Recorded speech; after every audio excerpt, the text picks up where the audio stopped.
ngritik donya entek ngamak. Donya wis ora ono benere, donya iku nggon batang, pokoke donya iku jifah batang.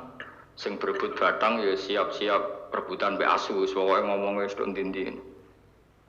Sayyidina Umar itu agak tersinggung dengan makalahnya orang sufi yang bodoh ini. Ya, rata-rata orang sufi memang bodoh, kecuali gelem ngaji fikih. Setelah ngomong ngalor ngidul dunia ku swayalek terus dene biasa lah wong sufi terus miliar dhewean terus orang lakoni popo, ngerti-ngerti lesu, kok mangan wae lesu, orang sufi kan gitu. Singkat cerita terus Umar agak marah tapi beliau masih bisa mengendalikan diri terus kata beliau, "Sal sayyidah." Sal hadas sayyid, kamu tanya hadas sayyid, maksudnya sayyid dalam bahasa dulu itu ya orang terhormat. Dalam bahasa zaman era itu maknanya sayyid itu masih ya Pak. Sadat maksudnya bukan habib, bukan. Kalau dalam bahasa Arab dulu itu memang kalau habib itu ya Nabi, kalau sayyid sadat itu sufia itu belum pasti maknanya apa? Habib ya, tokoh-tokoh yang diikuti dalam apa? Makalahnya, dalam apa? Makalahnya. Terus kata Ubay bin Ka'ab, dan ini menurut saya benar sekali, dan kamu harus mengikuti Ubay bin Ka'ab. Dia adalah termasuk 6 sahabat yang dipuji Nabi min ahlil Quran, yang dipuji Nabi min ahlil Quran. Kata Ubay bin Ka'ab, lalu Anda masuk surga karena apa? Lalu Anda masuk neraka karena apa? Lalu Anda dapat ridho Allah karena apa? Kamu itu bisa masuk surga lihadih dar, karena kenangan di rumah ini, maksudnya karena dunia ini, karena sujud kamu, karena kebaikan kamu. Itu di mana? Allah mereferensi amal kamu ya di dunia ini. Kamu masuk surga karena sujud kamu di dunia ini, nanti masuk neraka karena keangkuhan kamu di dunia ini. Fahadi dunya mi'yar, dunia ini adalah takaran. Semua referensi Tuhan tentang akhirat itu merujuk kelakuan kita Pak, di dunia. Sehingga kalau kamu masuk surga selamanya lama, itu ya karena kebaikan kamu di dunia. Maka jangan kritik dunia ini, karena dunia itu mahalu sujudika, mahalu rukuika, mahalu wah dia marah-marah. Sehingga semenjak itu kata Ibnu Khaldun, orang tahu dunia yang dikritik adalah dari madatul kalimat daniyah, sesuatu yang murahan, apa? Yang murah. Sehingga kalau misalnya orientasinya itu kebesaran li'ilai kalimatillah, maka itu tidak termasuk dunia. Dan yang suasananya akhirat tapi motifnya adalah kasal, kemalasan, itu yang benar-benar dunia. Makanya Imam Syafi'i sering kritik tasawuf itu sampai ussisati tasawuf alal kasal. Ilmu tasawuf itu basisnya itu karena pemalas. Karena tadi misalnya begini, ini contoh paling gampang. Zaid itu di daerah pinggiran.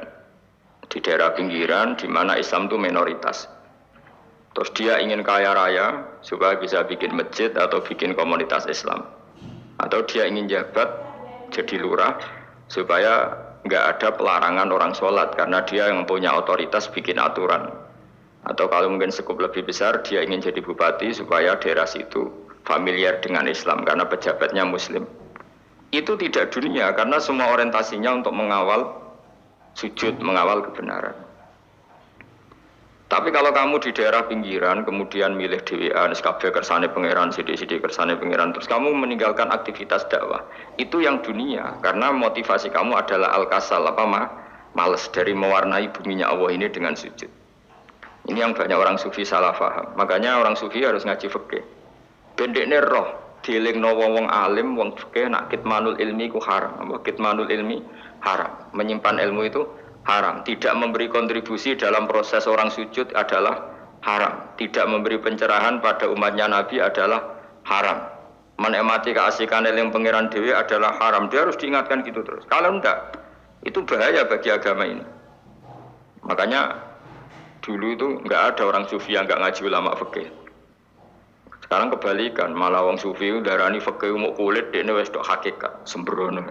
Oh tak tobat nonton nang ketemu aku. Itu bahaya, paham seperti itu tuh bahaya. Karena sekarang itu sufi itu jadi identitas kesalehan. Jadi yang rumah kome sufi koyo-koyo sak dhuwure ahli napa? Fikih. Itu bahaya. Karena tadi sufi itu akan ngeritik dunia sepedas-pedasnya.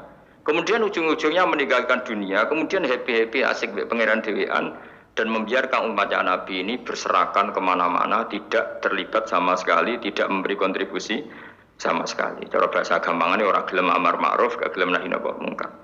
Tapi bahasa amar ma'ruf nahi mungkar kan saiki dadi gerakan ekstrim. Makanya ora tak bahasa amar tidak peduli, tidak mulang. Mergo saiki bahasa saiki repot terus.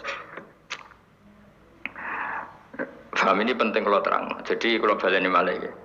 Sing dimaksud dunya ketika dikritik pangeran iku dunya sing sangka kata dani'ah, sesuatu sing murahan, sing enteng, sing nafsu iku jenenge napa? Dunya napa? Dunia. Tapi ketika sesuatu itu baik dan mengarah kepada Allah, ini jenenge dunia ini masru'atul akhirah. Maka dunia itu di dua status, no? Siji masru'atul akhirah. Dan ini status yang harus kita pakai.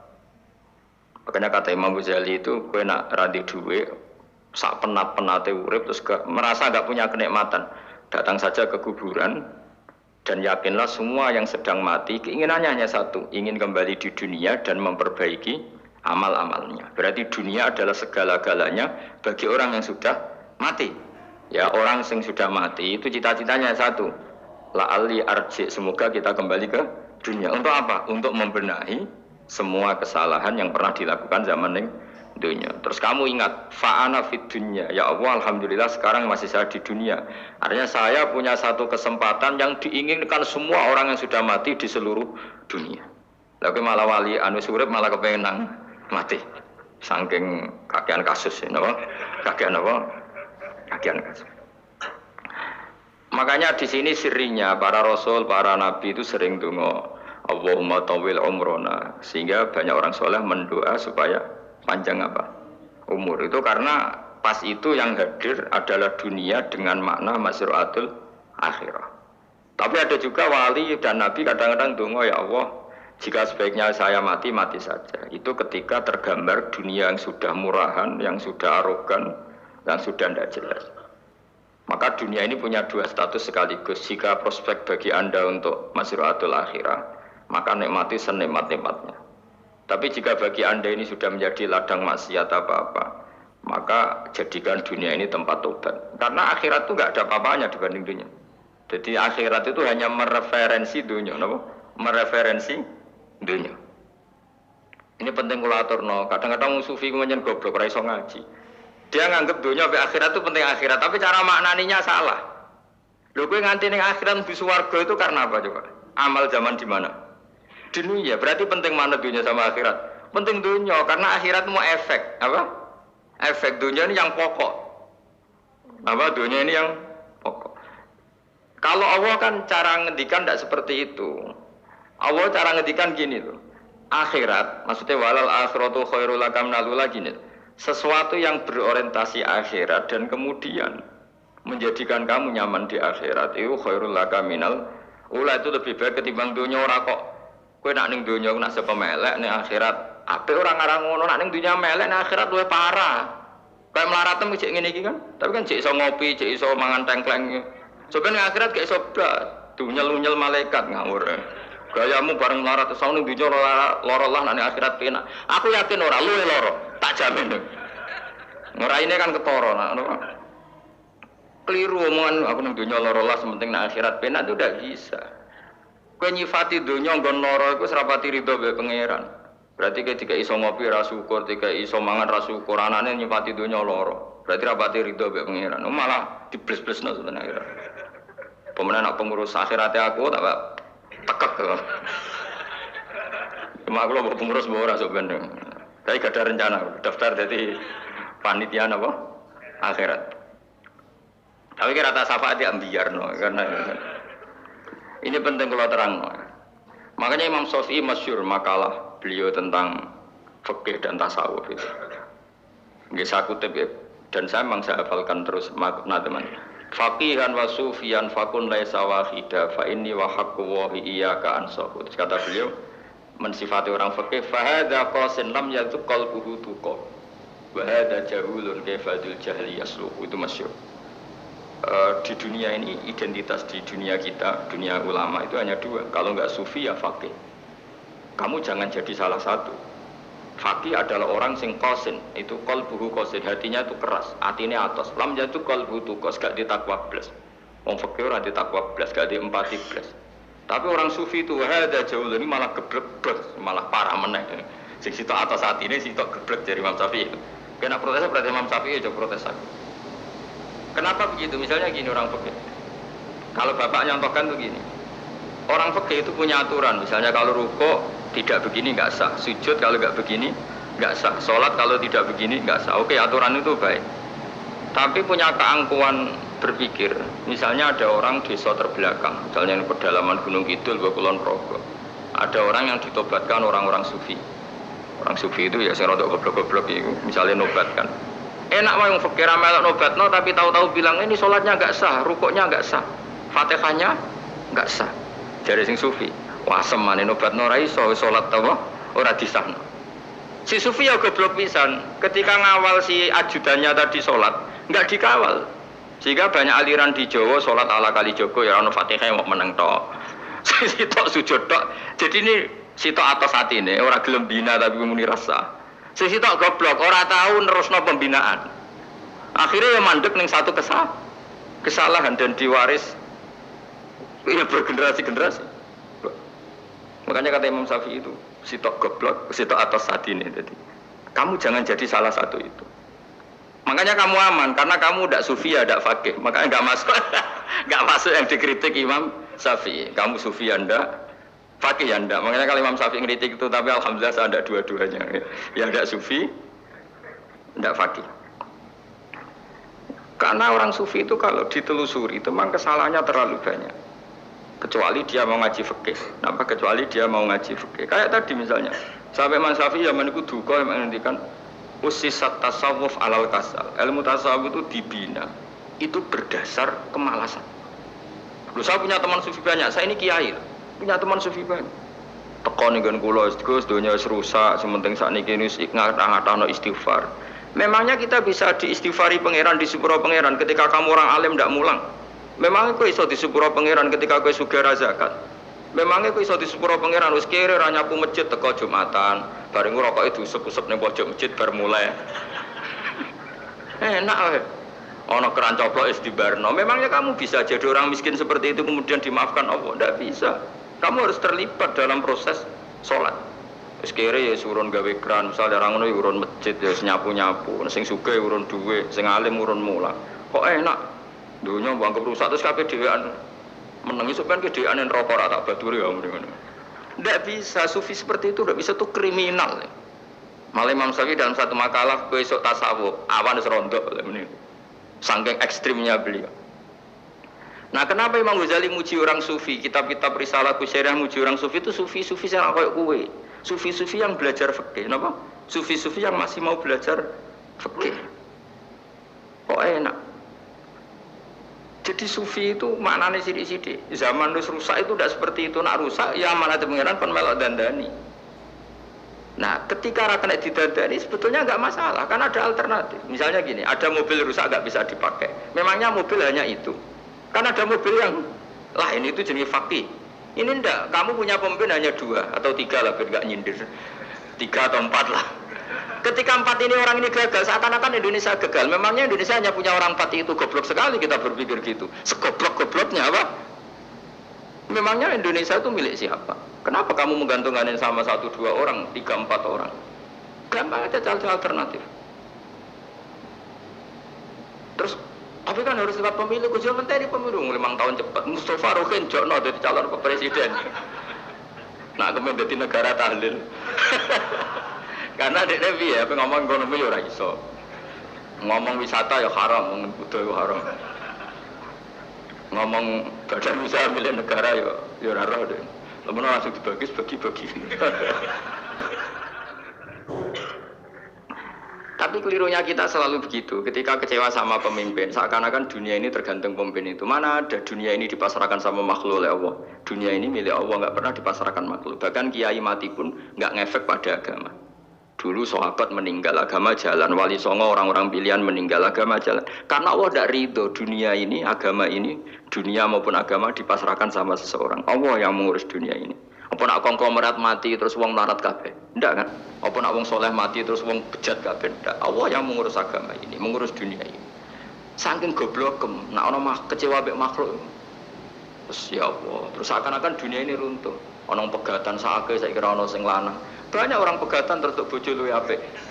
Bojone mati sing wedok malah makmur akeh to. Makanya pangeran nanya manusa ku entek-entekan. Allah nanti ngendikan gini Mas dalam pegatan. Unik ngendikane pangeran. Ya rodok manekno wong pegatan. Wa iya tafarraqa yughnillahu kullam min saati. Kamu tidak usah takut dalam suami istri itu bercerai.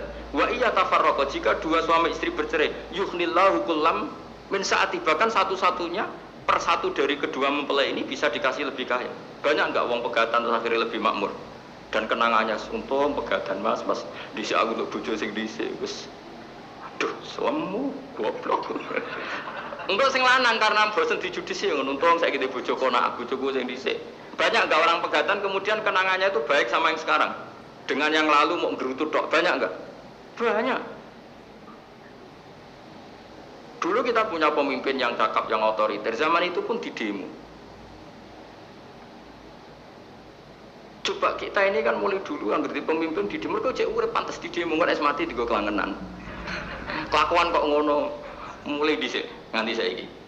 Kiai juga gitu, zaman urip dikerwiti, kok bareng mati kiai penggantinya dikritik ora koyo kiai dhisik. Iku ora ya coba 66 Pak Karno dikritik, orde baru diurus gitu tuh. Nabi yang ngono mangsamu presiden tok. Nabi ku kan mukjizat iku ngaji. Jadi mukjizatnya Nabi ku ngaji. Jare masyarakat pun mukjizat ora keren blas. Mukjizat iku kudu nganggo tongkat. Dadi seru napa? Dianggap Nabi Harry Potter. Jadi Nabi ku mukjizat kok mulang. Mulang iku mengatur logika supaya mapan nikmati Allah dan Rasul. Itu mulang. Mereka agak seneng. Mat. Caraku Nabi-nabi dhisik kudu tongkat topo Mat. Dadi seru apa? Seru main sebelah, pokoknya seru lah. Nabi sempat tertarik, ya kepengen ditongkat tahu Nabi tua. Kita ya sangar lah, wah. Jadi Nabi ngalor ngidul gak apa, tongkat nggak ada sing ngelawan, plus terus kecemplung segoro. Kan ya seru lah, misalnya orang Yogyo macam-macam, tutuk, terus likui faksi do tenggelam kan, seru lah, wah. Tapi jawabnya pengiran dulu lucu. Dia matke jok tongkat, gampang lah masalah tongkat. Sekarang ngetokno wit kan gampang tongkate. Memang samu tongkate Nabi Musa terus digawe dikei mori terus dikei minyak ya ora dijupukno wit diketokno memang samu. Wong sing hebat itu sing nyekel dul ora apa. Ya jajal tongkate Musa tak kena kowe. Iki ora ana pengaruhe. Wong saiki nggone Turki digo tontonan ora piye-piye. Lah nek mbate cek aktif Pak Turki nantang Israel duel. Lah wong ditongkate Nabi Musa kok digertak Israel rawani. Lah nek tongkate iku tenan nak oh sing sakti sing nyekel dul ora perkara tongkate. Nah cara dhisik sono HP Nabi Musa, HP-ne Nabi Musa ya luar biasa cara dhisik. Akhirnya Nabi Muhammad itu sempat kepengen jawab pengiran unik. Awalam yakfuru bima utiya Musa min qabl. Matke kok gak eling apa zaman Musa nggo tongkat wong terus do iman.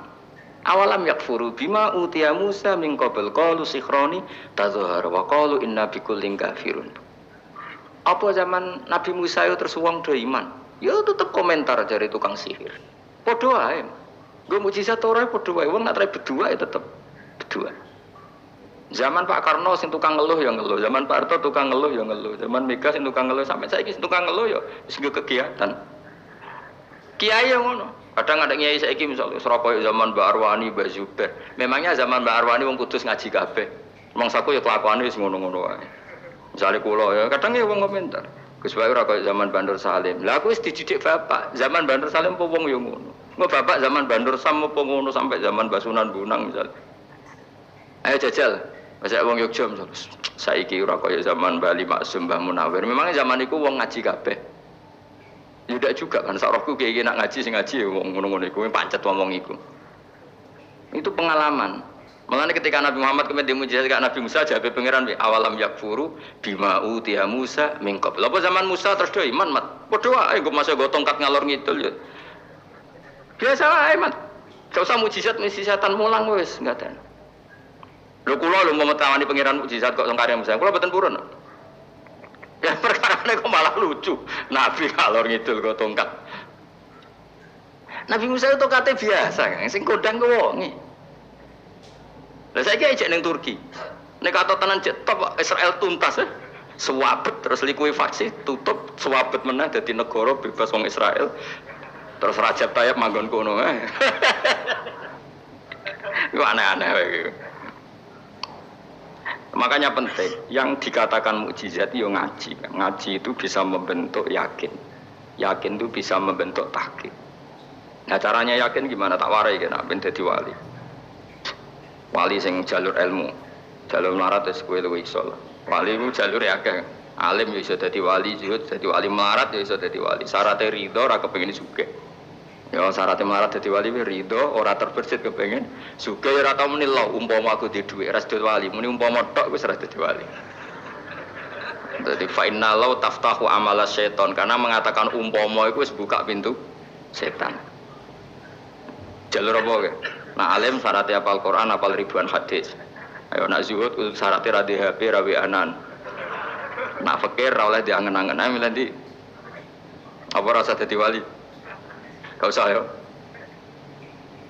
Kalau terang ini penting. Kenapa saya sering kritik orang sufi? Karena sufi sekarang itu beda dengan sufi dulu.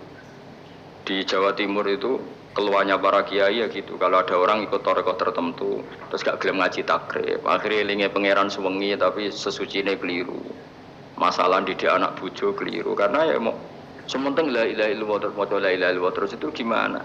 Kalau kita iman sama Allah, ternyata iman dengan aturan-aturan Allah. Misalnya kita seneng cawe wedok, terus mbok sebut jenenge tok, kono njuk wedak ra mbok kei, njuk mangan ra mbok kei. Terus kamu tidak mempelajari sing disenengi pacaran ku apa? Senang Allah itu maknanya senang ketentuannya Allah. Allah yang murka itu apa? Kalau kita zina, kalau kita maling, ketika korupsi. Allah yang suka apa? Kalau kita sujud. Lalu syaratnya sujud apa? Harus dalam keadaan suci dari hadas besar maupun hadas kecil dan tempatnya tidak ada najis. Bahkan harus gitu. Itu senang Allah kok aman. Allah sewengi terus pingsan, kesemper. Terus nak tepak ono sing darani wali. Ono darani wali ono salam template. Wah apa-apaan. Lancar bapak kula saking kerase. Lah wong darani wali nek melete keren aku jare. Tak top aku jare. Lah kok saged, Pak? Paling zaman akhir darani wali dadi gula, wong salah templek ngekeki dhuwit. Tapi nek wong alim darani wali sing dadi pinter akeh. Coba jajal lah wis ayo. Nek ora percaya ruhin mu'allimno nek sing wali, nek ora dadi gula ke dhuwit. Ayo saiki umumno nek ruhin iku wali. Reaksi masyarakat kira-kira piye? Salam template terus ngapa lo merek rokok erugen, misalnya rokok apa ya terus ditukokno. Tapi umat dapat apa? Tapi ketika orang terkenal alim, umat dapat banyak karena bisa ngaji, carane sesuci piye, carane zakat, yang wajib zakat apa saja, carane dekat. Tapi saya gak wali kalah be, apa wong alim kalah be wali. Kulo niki diceritani Gus, kulo nek wong alim, jejer be wong terkenal wali, kulo harus salaman beda. Ya akhirnya melarat salam, maksudnya salam.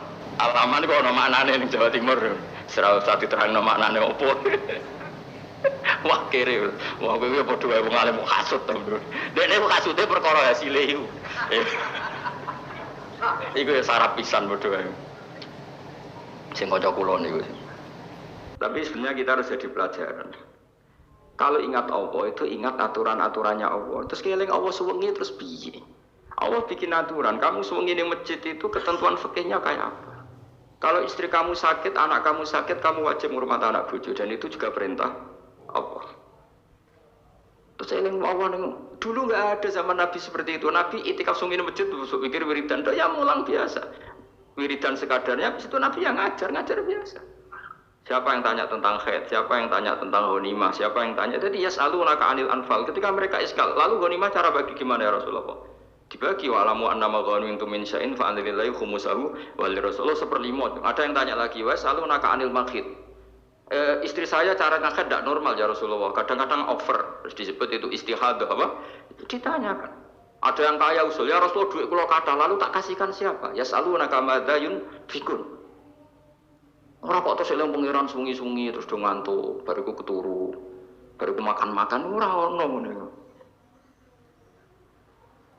Coba, jika seseorang terkenal wali itu paling untung dekne. Ini bukan kritik kan. Memang harus dikritik. Sing kritik aku enak kowe kualat, kowe ra wali kok ngritik wali. Kowe cuma melok-melok. Karena apa? Kita ini syafaqatan di hadil ummah, kita kasihan umat ini mencintai kiai, kemudian tidak dapat apa-apa dari kiai itu. Caranya apa ya? Kita mulang. Makanya Rasulullah itu masyhur kan di sebuah hadis, sama cari di Muqaddimah Majmu', di Muqaddimah Ihya, hampir semua kitab ulama top itu menceritakan hadis ini. Nabi ke masjid, ada satu kelompok yang nangis-nangis dungo, ada sekelompok yang mulang fikih. Mulang itu ya, iki halal, iki haram, iki sholat begini nggak sah, ini sah. Pokoknya mulang aturan-aturannya pengiran. Nabi ngadeg, kemudian Nabi bilang gini, kilakuma ala khairin, dua kelompok ini sama-sama baik. Tapi apa yang terjadi? Amma haula fayatuna waha, mereka adalah kelompok-kelompok yang minta sama Allah, insya'a ajaba wa insya'a lah. Kalau Allah menghendaki ya disebadani, kalau enggak ya enggak. Tapi ini kelompok yang membicarakan hukum-hukumnya pangeran, pasti Allah ridho. Wa innama bu'istu mu'alliman, memang sing jenenge Nabi itu untuk mengumumkan halal haram, maka Nabi terus ikut yang kelompok belajar tadi. Karena yang dikatakan coba Nabi diutus jadi Nabi itu apa? Saya tanya, bikin aturan, caranya tawaf ke Ka'bah begini. Dulu tawaf itu wudu, dulu tawaf itu bawa hubal lata, dulu tawaf itu dengan penuh kemusyrikan. Nabi datang, cung tawaf itu aturannya gini, nggak boleh ada yang berbau syirik. Caranya tawaf 7 kali, baca kalimat ini. Sa'i juga gitu. Dulu yang namanya sa'i itu setar megang berhala Isa, nanti di Marwah megang Nailah, setarnya gitu. Dari kesirikan ke kesirikan. Terus Nabi datang, nggak boleh megang Isaf dan Nailah, harus dibongkar. Dimulai dari labbaik Allahumma labbaik la syarika lak innal hamda wa ni'mata laka wal mulka la syarika lak. Itu Nabi. Sehingga saking ekstrimnya sahabat itu dulu nggak mau disuruh sa'i. Nggak ya Rasulullah, kita ada sa'i, tempat yang dulu kita syirik di situ. Karena kalau sofa setarnya pegang Isaf, nanti kalau di Marwah pegang Nailah, itu nama berhala. Terus Allah menurunkan inna sofa al marwata min sya'airillah faman hajjal baita wa i'tamara fala junaha. Istilah pengiran fala junaha. Kalau kamu sudah Islam nggak apa-apa sa'i. Kenapa bilang nggak apa-apa? Karena dulu pernah sahabat merasa dosa, karena itu dulu basis kemusyrikan. Jadi ini penting saya utarakan. Lagi-lagi yang digerakkan Nabi adalah aturan main dalam hidup ini. Nama aturan main. Lho kula wingi pasaran wingi ini kula mucal napa sampean arep. Kula mucal Minhajul Thalibin. Karangan Imam Nawawi, kitab fikih. Mergo kula niku mangkel. Kadang wong alim terus darani wali, nek darani wali ngono wong teko yo pangestu. Kadang kurang ajar meneh wong ape kaji yo ndongakno kaji mabrur. Luwih parah meneh. Nah kula tak ngamuk tenan. Kowe nak langsung ndongakno wong iku kaji mabrur padha karo ana wong ra iso numpak sepeda motor. Iki kula badhe numpak sepeda motor, ndongakno slamet. Wong belajar ya ora kok yo ndongakno selamat. Mesti ini aku takut sih carane numpak sepeda motor piye lagi yo ndongakno selamat. Wong isi iso ora mesti selamat. Iki rong iso pun. Ya iki kula badhe numpak sepeda motor ndongakno selamat. Aneh gak pertanyaan seperti itu? Permintaan minta selamat ketika kamu tidak bisa naik motor itu aneh gak? Aneh. Kalau kamu mau haji, takut syarat rukunnya haji, baru minta didoain haji mabrur. Ini ndak, masyarakat tahu-tahu minta haji mabrur. Oh nak tonggo kulo tak pisau itu. Untung ngomong rembang rawat tak kulo. Jadi orang sing wani agar mereka haji, Gus kulo badhe haji supaya sah piye. Tak ulang. Tak ulang tenan. Selain tentu belajar di manasik. Paling tidak dengan fatwa seperti ini orang terbiasa nak tekone manasik itu dirungokno. Napa? Kadang ya ora tekone manasik ngantuk tok. Itu tidak bisa, harus diwarai. Misalnya tawaf dimulai dari Hajar Aswad dan usahakan menjauh dari Ka'bah 1 meter atau setengah meter. Karena kalau terlalu mepet Ka'bah, takutnya tadi nginjek pondasi Ka'bah. Jadi tidak ngitari Ka'bah tapi tawaf di atas Ka'bah. Kedua, kalau terlalu dekat, kiswah Ka'bah itu mulat tohah bitit. Kiswah Ka'bah itu penuh dengan minyak. Dan kalau terlalu dekat menyentuh, padahal orang ikhram itu nggak boleh nyentuh kiswah. Jadi harus diterangkan. Kemana lagi kaji merugi, kalau gitu terus dungo nangis. Dungo nangis servisnya akeh. Ini apa-apaan? Mau dibawa kemana agama ini? Kemudian sing jujur ngomong suka, kayak ini nangis tenanan oleh nyangon itu akeh. Nah, cara bapak nangis itu seru pak, zaman itu serasa nangis ada nak jadi kiai. Pokoknya ulang nak ragil mesej, buat nunas. Tobat kan ini tobat kan, marah ini utaknya ini marah. Coba contohkan analogi hal yang gampang. Ono wong ra iso numpak sepeda motor datang ke kamu minta didoakan selamat, aneh ndak? Urutannya ya belajar apa? Terus orang ra iso salat, itu ngono salat kula niku makbulah. Makbulah mbahmu. Takbir ro Fatihah ro ya kabeh itu ono urutan. Itu lama. Jadi makanya Rasulullah hanya gabung sama yang mualliman, yang guru. Dan ketika awal nyifati Rasul itu apa coba? Rabbana wab'ats fihim rasulam minhum yatlu alaihim ayati. wa yuzakkihim wa yu'allimuhumul kitab wal hikmah. Rasul itu sifatnya yang diulang-ulang pangeran tuh jatlu alaihim ayatika, membaca ayat-ayatmu, artinya apa coba? Mulang kan? Wa yuzakkihim, membersihkan akhlak-akhlak mereka, artinya apa? Mulang kan? Wa yu'allimuhumul kitab wal hikmah, artinya apa? Mulang. Nabi itu disifati dalam satu ayat itu gayanya ada sampai 3 kali sifat, tapi maknanya mulang kabeh. Jatlu alaihim ayatika, artinya apa? Membacakan ayat-ayat Allah, artinya apa? Mulang kan? Wa yu'allimuhum, artinya apa? Mulang. Wa yuzakkihim, bersihkan mereka, membina, artinya apa? Mulang. Makanya saya pernah ketika tawaf, anak-anak sarang yang idolakan saya itu, saya ingin di depan multazam jenengan berdoa. Saya yang ngamini karena doa jenengan mustajab. Ngaji sik, nah ngaji kok tak dengar, nah eling, nah ora yo wis. Ya wis oke, jam 2 malam kita di atas tingkat 3 kalau nggak salah pas itu di Mekah. Ulang Bukhari, kalau ngaji Bukhari ya tak ulang. Jam 2 saya ngajar sampai subuh sekitar 2 jam. Habis itu lagi donga dengar pemutaran. Kalau donga sederhana Gusti, bocah-bocah niki mugi-mugi wonten gunane teng umat Rasulillah, purun mulang mboten kedunyane. Amin ya, amin. Wah, padahal di antara mereka kita orang sing donga ben rabi, berkane wis tuwa. Kula dongane ya Allah, ini di depan multazam semoga anak-anak ini manfaat umatnya Kanjeng Nabi, purun mulang, purun napa-napa teng masyarakat. Wis iku tok amin amin pun bareng. Karena itu yang saya bisa tanggung jawab di depan Allah Subhanahu wa Ta'ala. Coba kamu berani enggak di depan Allah terus kayak ngomong dunia. Karena hanya mulang yang bisa mengantar manusia mencintai Allah dan Rasul. Coba barokahnya kabeh kiai darani harame zina. Berapa juta orang yang tidak berzina gara-gara dawe para kiai nak wong zina sok ben dakare dikuwetok, virgine ditunjuk malaikat.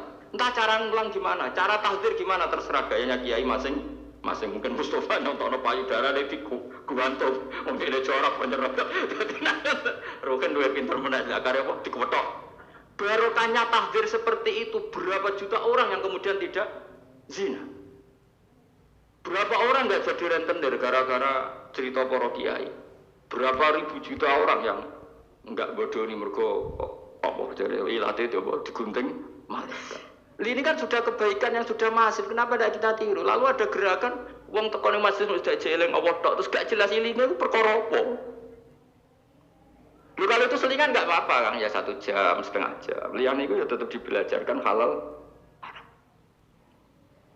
Ya, tapi kalau mereka bilang, lah tapi kalau buatan sakit ya nyewa kan orang nganggur-nganggur ruhin, Mustafa kan iso disokon mulang mabadik fikih. Ojo nyewa aku meski gede larang. Ini kan murah 200.000, 300. Lho kula ora narep lah wong kan wis rawani nyangoni sithik. Jare bangun resiko gak seneng kiai gede. Wis salami templek kadung ra pantes. Salami sithik lho kadung gak mantes. Mulane ajane kiai ngundang kiai cilik ae. Kiai gede resiko. Ya misalnya mulang fikih ngongkon aku. Wong wis sepakat. Nah, kowe kan sangoni 200 kan pantes kan ya? Kowe piro, Mas? Nyoro, malah jare bangun kiai cilik ku tak bangel sugih. Kok nak kiai gedhe wong nyalami templek sithik ya isin. Nek kiai cilik ku ya biasa wae. Padahal sing iki luwih butuh. Ya sakit nek kiai cilik ya sakit. Tapi salah ilmu nerangun tapi akhirnya ya wis tok kono wae makome. Ya saya ulang lagi ya. Makanya kritik kita pada sufi itu bukan karena kita benci orang sufi enggak. Kecuali mereka mau belajar fikih. Dulu itu biasa ulama top sufi ngaji kiai fikih itu biasa. Kiai fikihnya yang ngaji ulama. Dulu kan Imam Syafi'i sehebat itu kamu kira enggak ngaji tasawuf, ya ngaji ya biasa sama teman-temannya tasawuf gejol-gejolokan. Sama tak cerita Imam Syafi'i itu punya teman dekat namanya Syaiban Ar-Ra'i. Itu nak gejol-gejolokan fikih lucu. Kira rasa tersinggung sebagai partai fikih ya rasa tersinggung biasa. Imam Syafi'i itu sering dolan dengan Syaiban Ar-Ra'i, dia ulama sufi. Sampai muridnya gremeng, mislu katas al-hadal badi. Sak jenengan takok wong desa ben. Jadi Imam Syafi'i ben. Takok aneh kan. Mata qulu fi zakat, zakat cara kowe piye? Dan Habib Umar Hafid itu suka mengutip perdebatan Imam Syafi'i, dialog Imam Syafi'i dan Syaiban Ar-Ra'i. Saya juga suka karena saya sering melihat itu di Ihya di beberapa kitab ada. Mata qulu fi zakat, zakat menurut kamu gimana? Ala madzhabi aw ala madzhabi. Menurut madzhabku apa madzhabmu? Jare Imam Syafi'i. Yo cara madzhab apa? Madzhabku wis roh dhewe. Lha apa takok kowe? Ya rada cangkem elek tapi lucu, Dur. Nak cara aku yo zakat itu wajib kanggo sapa wae, cek kere, cek sugih kabeh wajib zakat. Lah terus aturane pangeran piye? Mosok wong kere wajib zakat. Lah apa melarat mesti dunyane halal. Ya iya sih, tapi yo mosok wajibna zakat. Ya jare takok. Nak cara aku sebenarnya royo bener, saya aku takut. Wong melarat itu dunyane mesti halal to. Saiki misalnya ana lapangan ning desa terus ana dangdutan mbok pengajian mbok hol. Mau tuku rafiat tok, terus digo parkir, lapangane sapa? Aku takut. Lapangane sapa? Sak desa kan. Modene tuku rafiat terus koyo berhak sing entuk dhuwit kok parkiran. Lah nek alasane lho aku fakir, apa fakir sak desa kowe tok? Mestine kullu fakirin fitil qaryah untuk saham. Ya ora. Soal dekne sing kerja untuk paling akeh lah mergo tuku apa? Tapi nganggo lapangan tanpa pamit sak desa terus koyok paling kuwasa. Hasilnya piye dijalken? Misale kowe Malioboro